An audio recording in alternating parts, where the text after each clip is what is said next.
que ha ocurrido hoy. Algunos ya han sido señalados previamente. El primero es que nos parece una vergüenza, un atentado a la democracia y a la transparencia, un atentado y un insulto a la ciudadanía que existan este tipo de comisiones secretas para una intervención de esta naturaleza. Hablamos del presidente del Banco Central Europeo. Ya denunciamos en su momento cuando el Congreso procedió digamos, a amonestarnos, por lo menos, en primer lugar, con la palabra por haber anunciado que íbamos a tuitear, que íbamos a trasladar toda la información de la comisión hacia afuera como consecuencia de la rigidez de la propia sesión, una sesión, como ya sabéis, pues con puertas cerradas, sin micrófonos, etcétera, y nosotros hemos planteado esto. Nos debemos felicitar como grupo parlamentario porque hemos conseguido superar la barrera que ha implementado el Congreso. Consideramos que era un acto que teníamos que hacer en aras de la transparencia y del respeto a la democracia. Por esa razón ya están subidos todos los vídeos, desde el primer minuto hasta el último de la intervención de Draghi, rompiendo de esta forma pues, la barrera que ha planteado el Congreso, a nuestro juicio, claramente, injustamente y legítimamente. Y también destacar que consideramos que el presidente del Congreso y también el presidente del Banco Central Europeo han perdido los papeles a lo largo de nuestra intervención, concretamente de la intervención que yo he realizado, porque no era de recibo pues, no solo el formato de la comisión, sino dejarnos exclusivamente 5 minutos para hablar de cuestiones tan trascendentales y tan importantes, cuando encima el presidente del Banco Central Europeo ha venido a decirnos toda la situación que estaba España como si él viniera de Marte y no fuera responsable en absoluto de todo lo que está pasando. Por esa razón nosotros le hemos tildado de poder antidemocrático. El Banco Central Europeo no es elegido directamente por los ciudadanos, es un poder muy indirecto y además es independiente, el Banco Central más independiente del mundo. Esto ha provocado un revuelo en las bancadas del Partido Popular y finalmente el presidente del Congreso me ha llamado la atención llamándome al comportamiento con motivo de las duras palabras, pero que yo creo justas, que nuestro grupo considera adecuadas, ante una persona que acude al Congreso solo voluntariamente, es decir, no hay ningún procedimiento normal que obligue al Banco Central Europeo a dar cuentas ante los parlamentos nacionales, y entonces considerábamos que era necesario hacer este tipo de intervención. El señor Draghi también ha perdido la compostura, porque nada más terminar mi intervención se ha saltado el turno de palabra para recriminarme que yo no había hecho ninguna pregunta, en un tono además pues claramente irónico, y representando que para él esta comisión sencillamente era un motivo para dar una conferencia y esperar las preguntas de los alumnos. Nosotros no creemos que el Banco Central Europeo sea nuestro profesor, que tengamos que pedirle explicaciones de ningún tipo, y por lo tanto pues insistimos en que nuestra denuncia es ante el Banco Central Europeo, ante la arquitectura de la Unión Europea y el drama que están provocando sus políticas, y por eso pues reivindicamos ese cambio en la Unión Europea para cambio de las políticas sociales y económicas a nivel nacional, pero también denunciando pues la subordinación de un Congreso ante este mismo poder que se ha materializado, pues como sabéis, en esa cuestión de los inhibidores, de la supresión de la línea Wi-Fi, y que nosotros también elevaremos una queja a la mesa del Congreso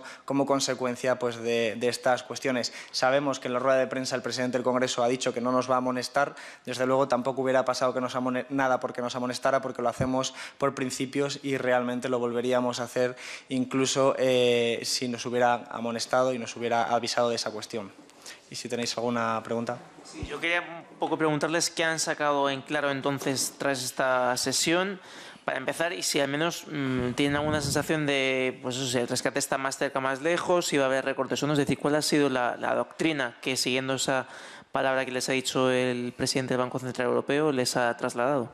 No hemos sacado nada nuevo en esta situación, en esta comisión, porque realmente el señor Draghi no ha dicho nada que nos sorprendiera. De hecho, ha mantenido su discurso, el discurso que viene manteniendo los organismos internacionales, la llamada troika, muy similar o idéntico al que mantiene el ministro de Economía, el señor Guindos, es decir, una profundización de la rebaja definitiva de los costes laborales para incrementar la competitividad. Es el discurso que mantiene el Banco Central Europeo.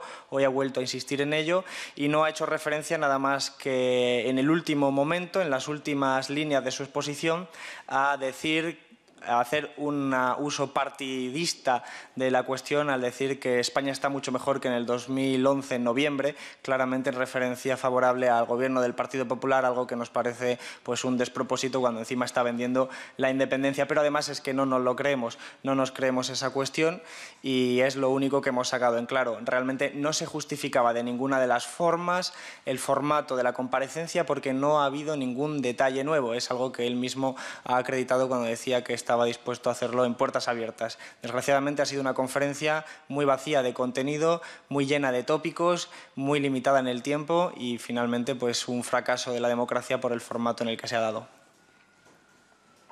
Sí.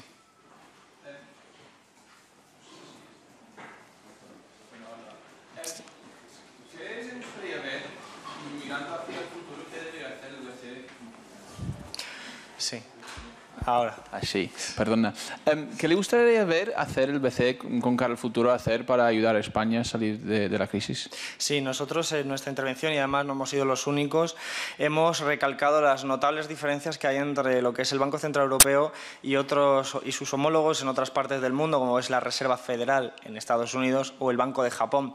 Estas entidades, el Banco Central de Japón y la Reserva Federal, digamos que están financiando al Estado para que pueda hacer planes de estímulos para combatir el desempleo. Esto sería una medida de alivio inmediato que, si está enmarcada en un plan de corrección de los ajustes, digamos, de los desequilibrios estructurales en términos de balanza de pagos en el seno de la Unión Europea, pues podrían sentar las bases de la recuperación. Sin embargo, el Banco Central Europeo, como se sabe, de forma estatutaria, solo tiene un objetivo exclusivo, que es la inflación, y no otros como puede ser el empleo, a diferencia de la Reserva Federal. Esto es lo que utilizan para justificar que la expansión monetaria que está haciendo el Banco Central Europeo solo sea para beneficio de los bancos, a los que les están dando inyecciones de liquidez billonarias, les están flexibilizando las condiciones de los préstamos, las garantías, etcétera. Están haciendo una expansión monetaria, pero solo para las entidades privadas, a diferencia de la Reserva Federal. Yo creo que imitar, al menos en el corto plazo, la política de la Reserva Federal, de hecho, podría financiar planes de estímulos a nivel europeo que podrían ayudar a rebajar los puntos del desempleo en España muy ampliamente, porque al final estamos hablando de unas cantidades importantes, en el caso de la Reserva Federal, suficientes para llegar a una tasa de desempleo histórica mínima. Esto no se está haciendo en el Banco Central Europeo, pero es una opción política. No es que técnicamente no se pueda, es que políticamente han decidido que eso no quieren hacerlo. En otras partes del mundo, precisamente no son lugares comunistas ni socialistas, se está llevando a cabo y entonces estamos sencillamente ante una estrategia y no solo ante una cuestión azarosa. ¿Listo? Pues venga, muchas gracias.